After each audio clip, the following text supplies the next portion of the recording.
إن الحمد لله حامدا ومصليا أما بعد قال تبارك وتعالى فمن يريد الله أن يهديه يشرح صدره للإسلام. ہم نے آٹھواں پارہ آج نماز تراویح میں پڑھا ہے. ابتدا میں اللہ رب العالمین نے ارشاد فرمایا فَمَن يُرِدِ اللَّهُ أَن يَهْدِيَهُ يَشْرَحْ صَدْرَهُ لِلْإِسْلَامِ. اللہ رب العالمین جس کے بارے میں چاہتا ہے کہ اسے ہدایت دے، یشرح صدرہ للاسلام، تو اس کے سینے کو اسلام کے لیے کشادہ کر دیتا ہے. اور واضح رہے، اب سے پہلے درس میں اس چیز کی وضاحت ہو چکی ہے کہ اس دنیا میں اللہ رب العالمین نے جتنی نعمتیں رکھی ہیں ان میں سب سے عظیم نعمت اگر کوئی ہے تو وہ ہدایت کی نعمت ہے. بہت سے لوگ نمازی ہوتے ہیں، حاجی بھی ہوتے ہیں، عالم اور علماء بھی ہوتے ہیں، لیکن حقیقی وہ ہدایت سے دور ہوتے ہیں. تو انسان کو یہ چیز معلوم ہونی چاہیے کہ دنیا کی سب سے بڑی نعمت ہدایت ہے، اور جب کبھی انسان کے ہاتھ اللہ تعالیٰ کے سامنے عاجزی کرتے ہوئے اٹھے تو اس انسان کو اپنے لیے ہدایت کی دعا ضرور مانگنی چاہیے، کیونکہ جس کے لیے ہدایت مل جائے اس کے لیے دنیا کی تمام نعمتیں مل سکتی ہیں، اور جس کے لیے دنیا کی تمام نعمتیں مل جائیں اور اسے صرف ہدایت نہ ملے وہ شخص بہت بڑا مفلس ہے. اور ہم دنیاوی زندگی میں انہی چیزوں کو لے کر کے دھوکہ کھاتے ہیں. ہم دنیا کی اور دنیا کی زیب و زینتوں کو دیکھتے ہوئے بعض لوگوں کو اس چیز کا لقب دے دیتے ہیں کہ بہت اچھے سے زندگی گزارنے والے، بہت سکون کی زندگی، بڑے اطمینان کی زندگی. حقیقت یہ ہوتی ہے اگر ان کے پاس ہدایت نہیں ہے تو وہ بہت بڑے مفلس آدمی ہے، بہت غریب اور محتاج آدمی ہے. ان لوگوں کو دیکھ کرتے ہوئے یہ احساس کرنا چاہیے کہ یار فی الوقت جو چند دن کی زندگی ہے اس میں ان کو سکون ضرور ملا ہوا ہے، لیکن ایک بڑی زندگی جو ہے اگر ہدایت سے یہ پڑے ہیں تو ہو سکتا ہے کہ اس میں بہت بڑا خسارہ ان لوگوں کو اٹھانا پڑے. اور واضح رہے جس کا دل اسلام کو، حقیقت کو اور سچائی کو، احکامات الہی کو، رب کریم کی حدود کو تسلیم نہ کرے، یقین ماننا وہ شخص بڑے خسارے میں ہے. آگے اللہ رب العالمین نے ارشاد فرمایا وَكَذَلِكَ نُوَلِّي بَعْضَ الظَّالِمِينَ بَعْضًا بِمَا كَانُوا يَكْسِبُونَ، کہ ایسا ہوتا ہے کچھ لوگ ظالم ہوتے ہیں اور وہ ظلم کرتے ہیں، جیسی ان کے پاس پاور ہوتی ہے اس پاور کا وہ غلط استعمال کرتے ہوئے اپنے ماتحتوں پر ظلم کرتے ہیں. اللہ رب العالمین ارشاد فرمایا وَكَذَلِكَ نُوَلِّي بَعْضَ الظَّالِمِينَ بَعْضًا بِمَا كَانُوا يَكْسِبُونَ. اگر آج یہ ظالم ہیں تو کل ہم ان کے لیے ان سے بڑے ظالم بنانے والے ہیں. یعنی ہر سوال کا جواب اللہ رب العالمین نے رکھا ہے. اب یہاں پر غور طلب بات یہ ہوگی، اگر کسی بھی ماتحت پر ظلم ہوتا ہے، جیسے آج ہر شخص کی زبان پر یہ بات ہوتی ہے کہ فلاں حکومت ہے، فلاں لوگ ہیں، فلاں ایسے مسائل ہیں، بڑے ظالم ہیں، آج ان کا جینا حرام ہے، آج ان کا جینا حرام ہے. یہ مسائل پیش کیوں آتے ہیں؟ جیسا کہ آیت کریمہ سے معلوم ہوا آج اگر کوئی ظلم کر رہا ہے کل اس کے اوپر ظلم کیا جائے گا. ظلم کی مدت بہت بڑی نہیں ہوتی ہے، ظلم کی بہت بڑی ہسٹری ہوتی ہے، بہت جلدی وہ ختم ہو جانے والا ہوتا ہے.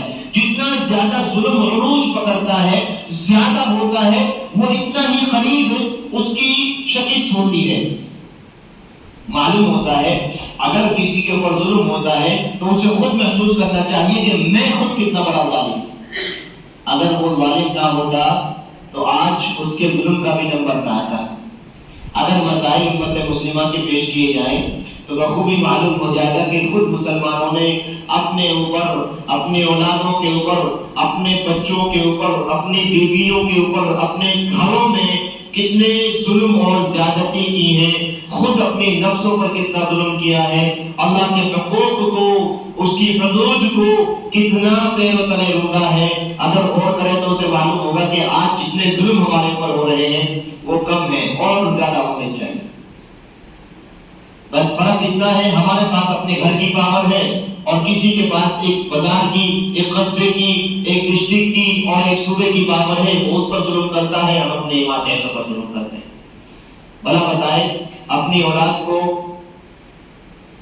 علم سے دور رکھنا، دنیاوی علم ہو، دین کا علم ہو، اس کو حقیقی زندگی کے طریقے سکھانا، اس کو صحیح راستے بتانا، کیا یہ چیز ضروری نہیں تھی؟ اور اس چیز کو نہ کر کے ایک باپ ظلم نہیں کرتا اپنی اولاد کے اوپر، یقیناً ظلم ہوتا ہے، لیکن وہ اسے اپنے لیے خوبی کی بات سمجھتا ہے۔ بہرکیف ظلم کی حق سچائی ہے، انسان جب دیکھتا ہے کہ دوسرا کر رہا ہے اسے برا لگتا ہے، اور جب وہ کرتا ہے خود تو اسے لگتا ہے کہ نہیں، میری الگ کا مسئلہ ہے، یہ تمہاری خاندانی مسئلہ ہے، اس سے کیسے ہم لڑ سکتے ہیں۔ بہرکیف آگے کی طرف سورہ اعراف ہے، اللہ رب العالمین نے ارشاد فرمایا والوزن یومئذ الحق فمن ثقلت موازینہ فاولئک هم المفلحون۔ یہ دنیا کی زندگی ہے، ایک زندگی ایسے آنے والی ہے کہ ہم تمہارے اعمال کے وزن کرنے والے ہیں، اعمال کا وزن کرنے والے ہیں، اور وزن کرنے کی کیفیت کیا ہو سکتی ہے؟ ابھی ہم کچھ بھی صحیح کریں تو شاید ہم اس کا وزن نہیں کر سکتے، کچھ بھی غلط کریں اس کا وزن ہم نہیں کر سکتے، اگرچہ ہم اس چیز کو جانتے ہو، سمجھتے ہو کہ ہم زیادہ گناہ کر رہے ہیں یا زیادہ سچ صحیح کر رہے ہیں، ہم کتنا بھی کر لیں اس کا وزن ہم نہیں کر پاتے۔ لیکن ایک دوسری چیز ہوتی ہے، ہمارے گھروں میں لائٹ پہنچ رہی ہوتی ہے، اس کا وزن اگر ہم کرنا چاہیں تو کر نہیں پاتے، لیکن آلہ اور مشینوں کے ذریعے سے یہ چیز محسوس کی جا سکتی ہے کہ اس شخص نے ایک مہینے میں اتنی لائٹ ختم کی ہے، اتنے کاموں میں استعمال کرتے ہوئے اتنا اس نے بجلی صرف کی ہے۔ تو جو چیز ابھی بھی وزن کے ترازو میں نہیں رکھی جا سکتی اس کا بھی وزن ہو رہا ہے، تو اسی طریقے سے ہمارے اعمال کا بھی وزن ہونے والا ہے۔ والوزن یومئذ الحق، وزن کا دن حق ہے اور برحق ہے، یقیناً آنے والا ہے۔ فمن ثقلت موازینہ فاولئک هم المفلحون، اور جس کا نیک اعمال کا پلہ بھاری ہو جائے گا وہ لوگ کامیاب ہونے والے ہوں گے۔ ومن خفت موازینہ، جن لوگوں کا پلہ ہلکا ہوگا نیک اعمال کا، فاولئک الذین انفسهم بما كانوا بآیاتنا یظلمون، یہی وہ لوگ ہوں گے، ظالم ہوں گے، جو جہنمی ہوں گے۔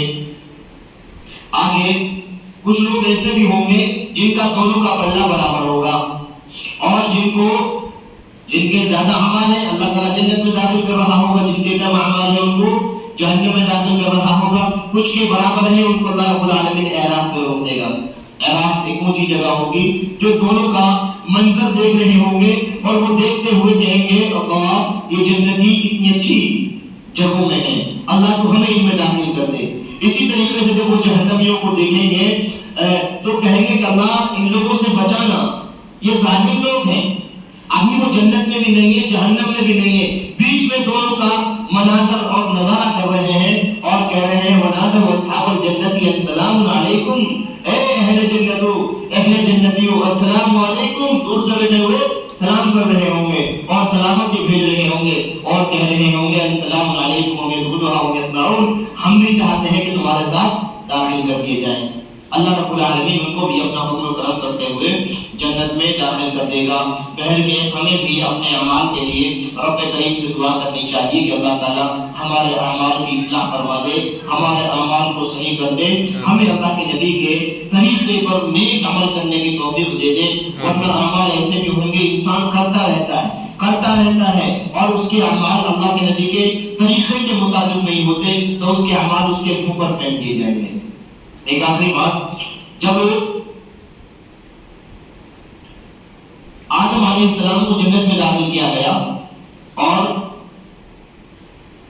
شیطان نے بہکایا، کس طریقے سے بہکایا؟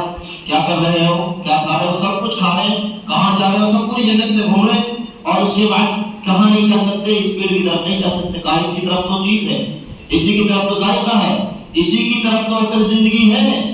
اس طریقے سے ان کو بہکایا کہ یہ ساری باتیں کہہ کر کے، اور کہا کہ قسم کھاتے تم تو ابھی جنت میں آئے ہو، ہم بہت پہلے سے جنت میں ہیں، قسم کھا رہے ہیں انی لکم لمن الناصحین، ہم تمہارے خیر خواہ ہیں، ہماری بات کو مانو، جاؤ اس پیڑ کی طرف۔ ایک چیز یہاں پر جو میں پوائنٹ بتلانا چاہتا ہوں وہ یہ ہے، وَقَاسَمَهُمَا إِنِّي لَكُمَا لَمِنَ النَّاصِحِينَ، شیطان نے وہاں پہ قسم کھائی اور کہا کہ میں تمہارا خیر خواہ ہوں۔ لہذا ہمارے اپنی زندگی میں بھی ہمیں اس چیز سے آگاہ اور متنبہ رہنا چاہیے۔ کچھ لوگ ہمیں اپنے ارد گرد نظر آتے ہیں، ہمارے اپنے نظر آتے ہیں، لیکن حقیقی اعتبار سے وہ ہمیں دھوکہ دے رہے ہوتے ہیں۔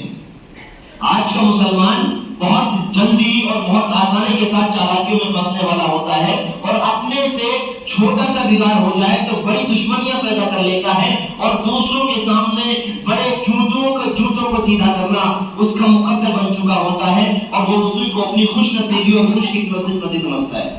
بہرکیف کچھ لوگ ایسے ہوتے ہیں جو اپنا بننے کا ناٹک کرتے ہیں، لیکن موقع آنے پر وہ پیٹھ دکھا دیتے ہیں، وقت آنے پر وہ ذلیل و رسوا کر کے چلے جاتے ہیں۔ فرمایا وَقَاسَمَهُمَا، ہم قسم کھا رہے ہیں، إِنِّي لَكُمَا لَمِنَ النَّاصِحِينَ، ہم تمہارے خیر خواہ ہیں، ہم تمہیں غلط راستہ نہیں دکھا رہے۔ جب وہ دونوں وہاں چلے گئے تو پھر جنت سے نکال دیے گئے۔ اسی طریقے سے بعض چیزیں ہماری زندگیوں میں بھی ہوتی ہیں، ہمیں اپنی زندگیوں کو بھی پہچاننا چاہیے اور اپنی زندگی میں حق کو تسلیم کرتے ہوئے سچ کا ساتھ دینا چاہیے، اور جہاں مسائل اپنے گھر میں خراب ہوں ان کو اپنے گھر کے اعتبار سے ہمیں غلط گرداننا چاہیے اور غلط کہنا چاہیے۔ اسی طریقے سے اگر مسائل اوروں کے خراب ہوں تو ان کو اسی طریقے سے نصیحتوں سے کام لینا چاہیے اور سمجھاتے ہوئے ان کو سیدھا راستہ بتا دینا چاہیے، نہ کہ اس طریقے سے ذلیل کرنا، دوسروں کے سامنے رسوا کرنا اور اپنوں کی عزتوں سے کھلواڑ کرنا۔ یہ اہل ایمان کا اور مومنوں کا شیوا نہیں ہوتا ہے۔ بہرکیف آج کے درس سے ہمیں کئی ساری چیزیں معلوم ہوتی ہیں۔ رب کریم سے دعا کرتے ہیں کہ اللہ تعالیٰ تو ہماری زندگیوں کو نبی کریم صلی اللہ علیہ وسلم کے طریقے پر جینے کی توفیق نصیب فرما دے۔